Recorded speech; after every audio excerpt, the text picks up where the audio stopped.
आज का पहला पाठ प्रवक्ता ग्रंथ अध्याय 3 पद संख्या 3 से 7, 14 से 17।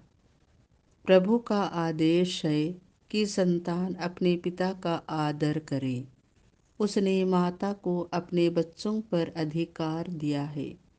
जो अपने पिता पर श्रद्धा रखता है वह अपने पापों का प्रायश्चित करता है, और जो अपनी माता का आदर करता है वह मानव धन का संचय करता है।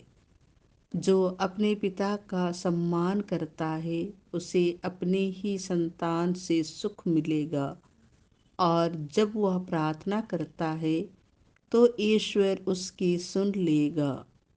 जो अपने पिता का आदर करता है वह दीर्घायु होगा।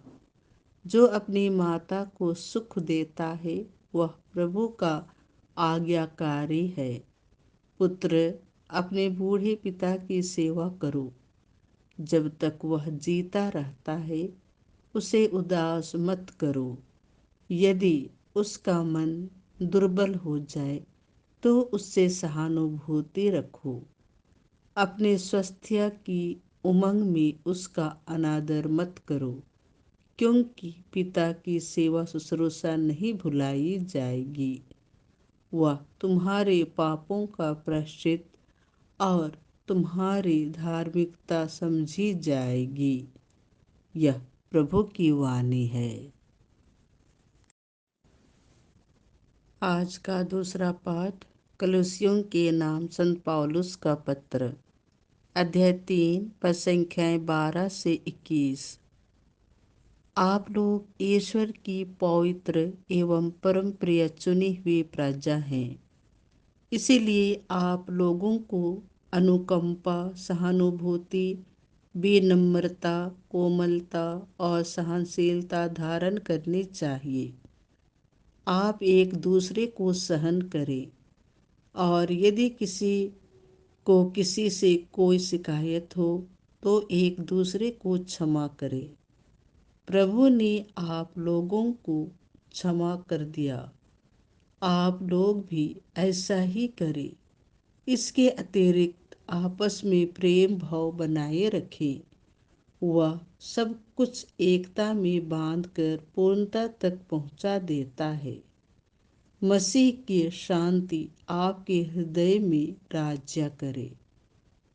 इसी शांति के लिए आप लोग एक शरीर के अंग बनकर बुलाए गए हैं।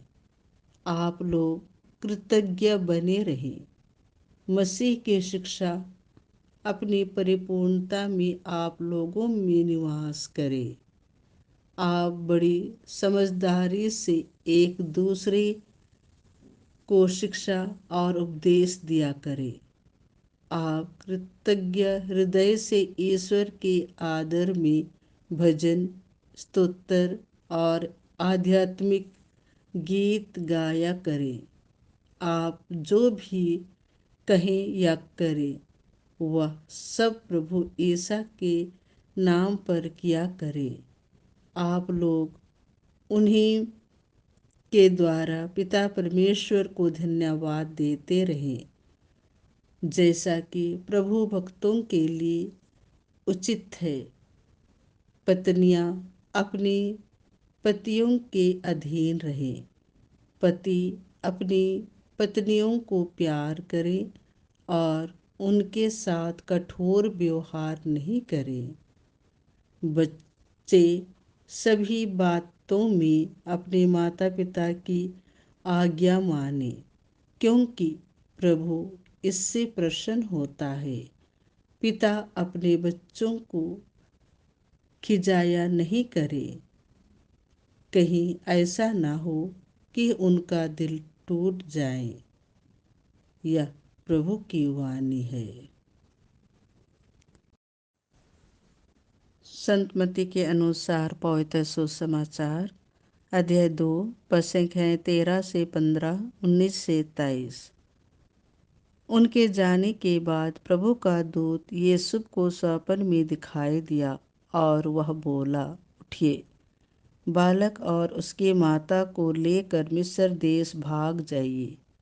जब तक मैं आपसे ना कहूँ वहीं रहिए, क्योंकि हेरोद मरवा डालने के लिए बालक को ढूंढने वाला है। यूसुफ उठा और उसी रात बालक और उसकी माता को लेकर मिस्र देश चल दिया। वह हेरोद की मृत्यु तक वहीं रहा, जिससे नबी के मुख से प्रभु ने जो कहा था वह पूरा हो जाए, मैंने मिस्र देश से अपने पुत्र को बुलाया।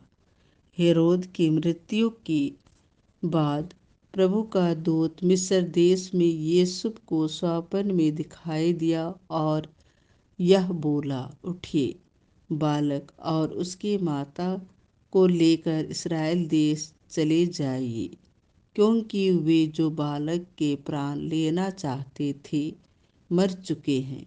यूसुफ उठा और बालक तथा उसकी माता को लेकर इस्राएल देश चला आया। उसने सुना कि अरखेलाउस अपने पिता के स्थान पर यहूदिया में राज्य करता है, इसीलिए उसे वहां जाने में डर लगा और स्वप्न में वह चेतावनी पाकर गलीलिया चला गया। वहां वह नाजरेत नामक नगर में जा बसा। इस प्रकार नबियों का यह कथन पूरा हुआ, यह नाजरी कहलाएगा। यह प्रभु का सुसमाचार है।